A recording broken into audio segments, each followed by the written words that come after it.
39, 2008, 65, 2022. Está pela apelada doutora Adriana Fraga Azevedo dos Santos. Por que trocou aqui? É apelante, né? A senhora está pela apelante? Ah, ele que inverteu. Apelante, doutora Cristiane de Lima Guimarães Rodrigues. Está presente? Presente, excelência. Pronto.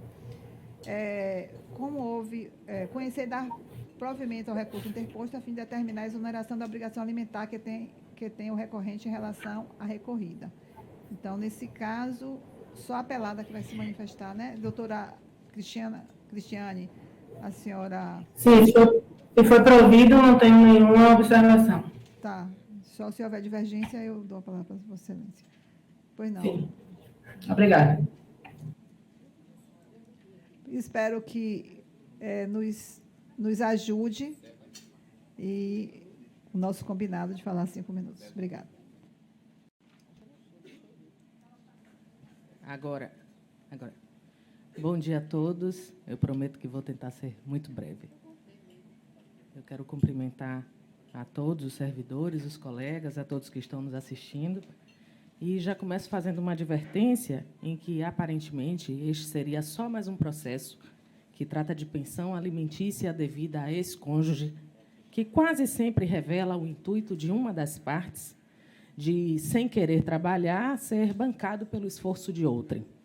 Mas este não é o caso e eu posso provar. Na petição inicial, o divorciado, Gustavo, requereu a exoneração da pensão alimentícia, um divórcio que foi sentenciado em 2014, no qual houve um acordo de pagamento de pensão vitalícia proposto por ele, diga-se de passagem, ele que ofere uma renda aproximada de R$30 mil, e a pensão em favor da senhora Arlinda foi firmada no valor de 7 salários mínimos, mais plano de saúde, mais a faculdade da filha, de uma das filhas, que, por acaso, é uma filha adotiva. Eles têm 3 filhos, 2 biológicos e uma filha adotiva. Em 2021, relembrando, o divórcio foi em 2014, quando ele propôs a pensão vitalícia. Em 2021, ele tentou um novo acordo para reduzir o valor da pensão. Alegou redução da renda sem comprovar o que percebia antes, alegando apenas que agora era aposentado, esquecendo de dizer que, quando fez a proposta de acordo de pensão vitalícia, já estava aposentado, tanto pelo INSS quanto pela Petros. Ainda na inicial, alega empréstimo junto a bancos e fundamenta a exordial no suposto, abre aspas, caráter provisório dos alimentos devidos pelo ex-cônjuge, já que ultrapassados mais de 2 anos de divórcio, fecha aspas. Na contestação, proposta por mim, representando a divorciada Arlinda, ela casou-se com 17 anos, enquanto ele tinha 26. A sentença de divórcio saiu em 2014, quando ela tinha 45 anos. Ele não a deixava estudar, trabalhar, nada. Controle total e absoluto sobre tudo, inclusive sobre as emoções que ela poderia ou não expressar.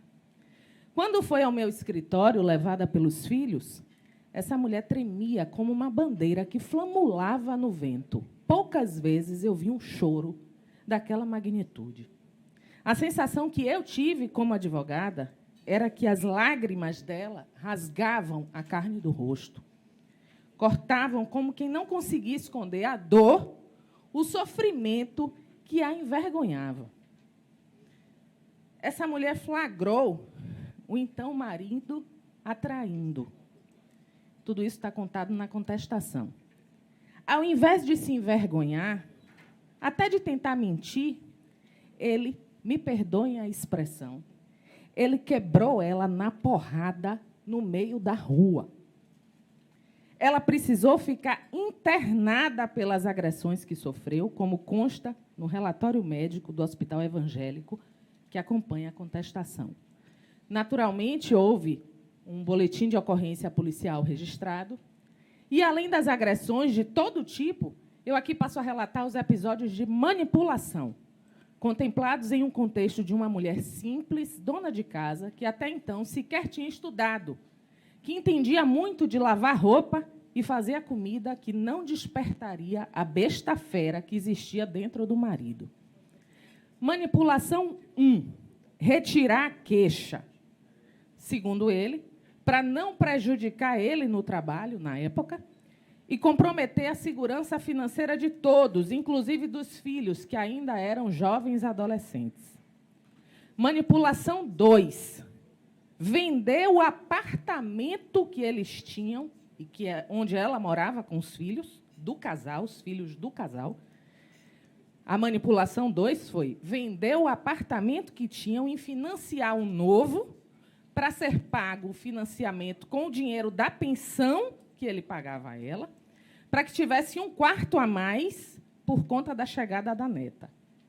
Manipulação 3, financiar um carro para pagar, além da prestação do apartamento, agora um financiamento do carro, de modo a asfixiar as finanças dela, a própria subsistência dela. Esses filhos romperam com o pai, diante dos sucessivos acontecimentos, que eu repito, esse divórcio vem de 2014, são 11 anos já, e eles passaram, os filhos, a gravitar na vida da mãe como cuidadores dela, numa completa inversão daquilo que se espera de um pai em relação aos seus filhos. O pai é uma fonte de sofrimento para os filhos por causa da mãe. Após o divórcio, tentando incentivar a mãe a desenvolver autoconfiança, reconhecer que o problema está no ex-marido e não nela mesma, os filhos ofereceram, praticamente obrigaram a mãe a estudar, a tentar ver gente no mundo. E ela passou a cursar serviço social como uma espécie de terapia. Curso esse que foi concluído aos trancos e barrancos, muitas vezes trancado, porque ela não tinha condição emocional decorrente da depressão. Há um laudo psicológico que acompanha a contestação no ID 76559-607. Nesse laudo está dito, não por mim, mas pelo psicólogo, que os efeitos da ansiedade, baixa em sua autoestima e sentimentos de abandono, desamparo, casou-se adolescente, se responsabilizou praticamente sozinha, eu estou pulando aqui, se responsabilizou praticamente sozinha, passou a cursar uma faculdade com o objetivo de melhorar sua autoestima, diversos episódios de depressão. Até o momento, senhores, já houve três tentativas de exonerar a pensão alimentícia em favor da divorciada, que hoje tem 55 anos de idade e que sofre de grave depressão. Em 2014, repito, o primeiro acordo, em que o próprio autor, Gustavo, confessa que ela viveu para cuidar do lar, dele e dos filhos, e que ele sabia, isso está confessado por ele em 2014, e que ele sabia que esta pensão era a única fonte de renda dela. Em 2021, novamente, repito o que disse no início, Gustavo propôs, e foi aceito, um novo acordo para reduzir o valor da pensão, confessando mais uma vez que a divorciada viveu para cuidar do lar, dele e dos filhos, e que sabia que esta pensão era a única fonte de renda dela, e que, já que também deixou ela em frangalhos emocionais. Esse processo que está sendo julgado agora é de 2022, isto é, apenas um ano após o segundo acordo assinado em 2021 para diminuir o valor da pensão, tentando confundir o juízo, alegando uma modificação na situação financeira, porque estaria agora aposentado e com supostos empréstimos, mas sem comprovar o declínio econômico, até porque não existiu, como a própria juíza muito bem fundamentou na sentença.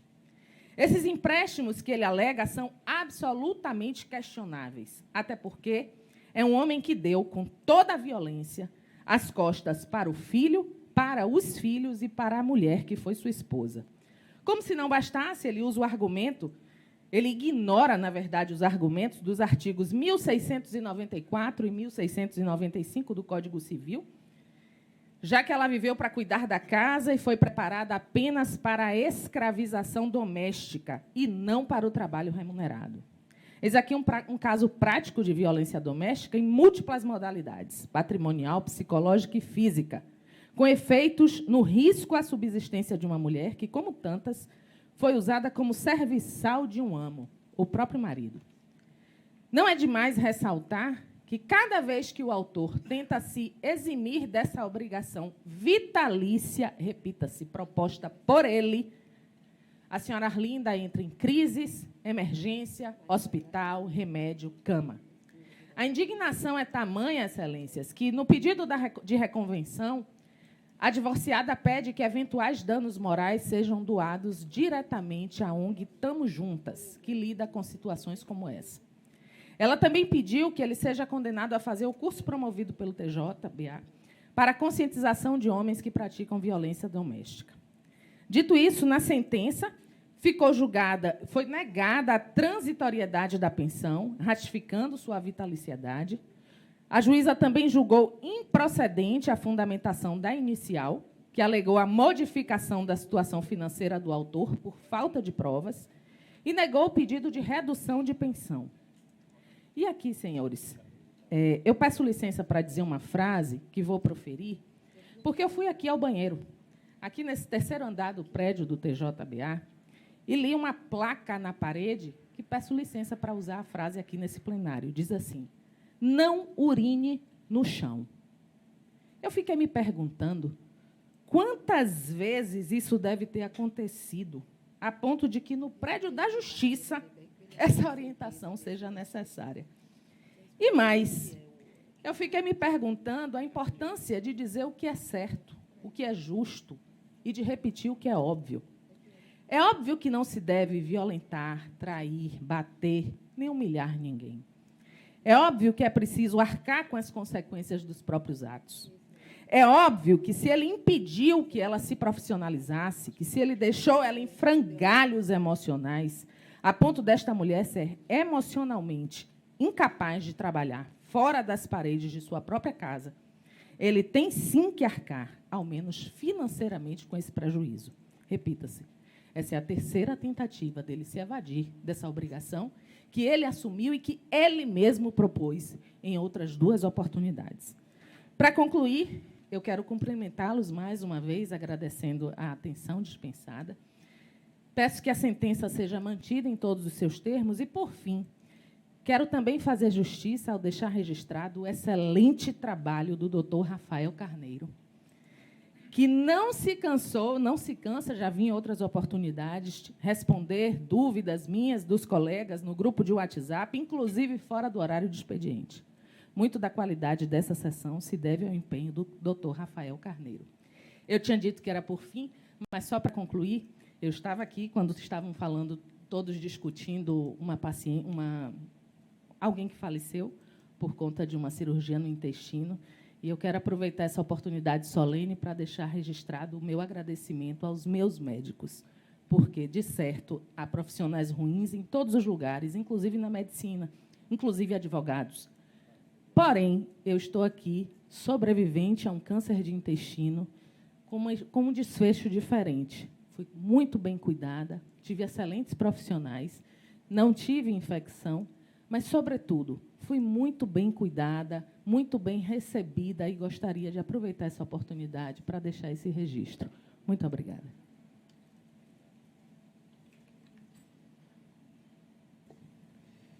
Desembargadora Regina Helena.